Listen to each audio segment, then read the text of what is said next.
Bonjour à tous. Pour les nouveaux sur cette chaîne, je m'appelle Umberto et je suis investisseur financier. Aujourd'hui, j'ai envie de vous parler de la crise de la dette grecque qui a eu lieu entre 2010 et 2011.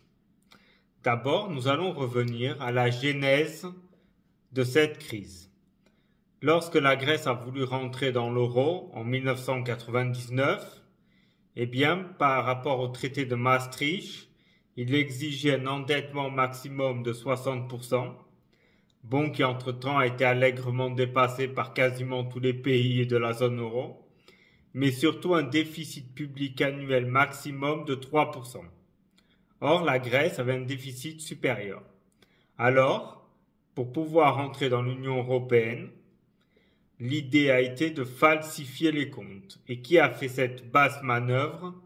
Goldman Sachs, une banque d'investissement américaine, qui a décidé d'aider le gouvernement grec à maquiller ses comptes pour cacher ce déficit public. Maquillage des comptes qui a eu lieu dans toute la décennie qui a suivi. Donc, au long de cette décennie, l'endettement grec a augmenté année après année jusqu'à atteindre à l'aube de 2010 170% de son PIB.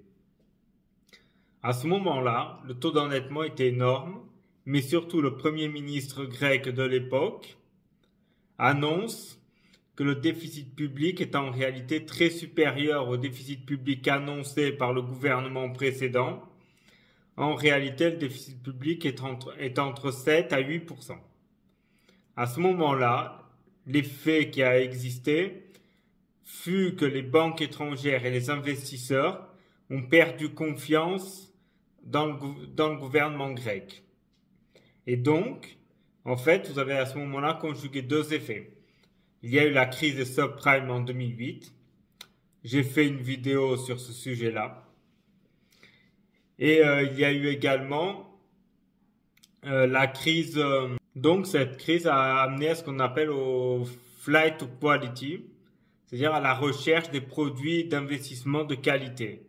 Donc évidemment en Europe, les investisseurs se tournaient déjà beaucoup plus vers l'Allemagne, la France, voire les pays scandinaves, plutôt que les pays du Sud, Portugal, Espagne, Grèce, Italie. Mais, quand à cela vous ajoutez cette déclaration du gouvernement grec qui annonce que les comptes sont maquillés, manipulés depuis des années, la confiance a été perdue. Et cela est dramatique en plusieurs points, mais surtout par rapport à un point qui est le refinancement de la dette. Comme j'ai déjà expliqué dans d'autres vidéos, les États ne paient jamais toute leur dette, elles la refinancent. Pour simplifier, le citoyen commun paye à chaque fois qu'il fait un emprunt les intérêts plus le principal, c'est-à-dire le montant qu'il a emprunté. Un État, s'il fait un prêt avec une maturité de 5 ans, pendant 5 ans, il ne paiera que les intérêts et à la fin, il doit rembourser le principal. Donc, ce que font tous les États, sans exception, c'est qu'ils redemandent un prêt du même montant pour rembourser la banque ou le fonds d'investissement précédent. Ce système fonctionne bien tant que les investisseurs acceptent de prêter l'argent au pays.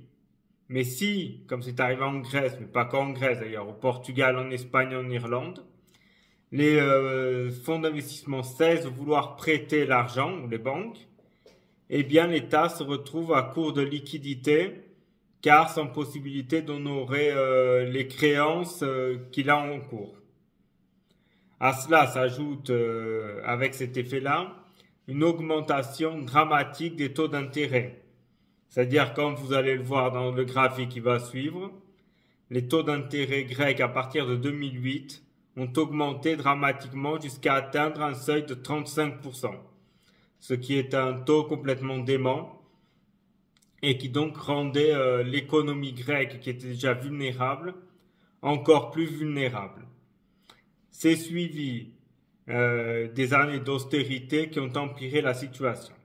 Je ferai une vidéo complète sur ce sujet-là, comment en réalité l'austérité a appauvri la Grèce plus qu'elle n'a aidé. D'ailleurs, en règle générale, quand le FMI intervient dans un pays, ça lui porte plus préjudice que ça ne l'aide. Mais nous y reviendrons. Donc, la crise de la Grèce a fait trembler l'euro, car la Grèce appartenant à l'euro, une chute de la Grèce entraînerait également des grandes difficultés pour les banques, notamment allemandes, car elles avaient prêté énormément d'argent à la Grèce. Donc l'intérêt, d'ailleurs, demandez-vous pourquoi l'Allemagne a soutenu la zone euro à bout de bras, car pendant des années c'est Angela Merkel qui a tenu l'Union européenne et la zone euro, car évidemment l'Allemagne est le grand bénéficiaire de la zone euro. D'ailleurs, je vous ferai une vidéo aussi dans le futur en vous expliquant pourquoi l'Allemagne est le grand maître de la zone euro. Eh bien, l'Allemagne a tout fait pour maintenir la Grèce à minimum à flot, au moins en capacité de payer ses créances, car sinon ça aurait provoqué très probablement des faillites des banques allemandes, à leur tête la Deutsche Bank. Donc voilà, j'ai essayé dans cette vidéo de vous expliquer la meilleure façon possible la raison de la crise de la dette grecque et ses conséquences. J'espère que cette vidéo vous aura plu et qu'elle vous a appris quelque chose. Si tel est le cas, vous pouvez vous abonner et actionner la cloche. Également, laisser un commentaire. J'aurai tout plaisir à débattre avec vous sur ce sujet. Merci à tous et à très bientôt.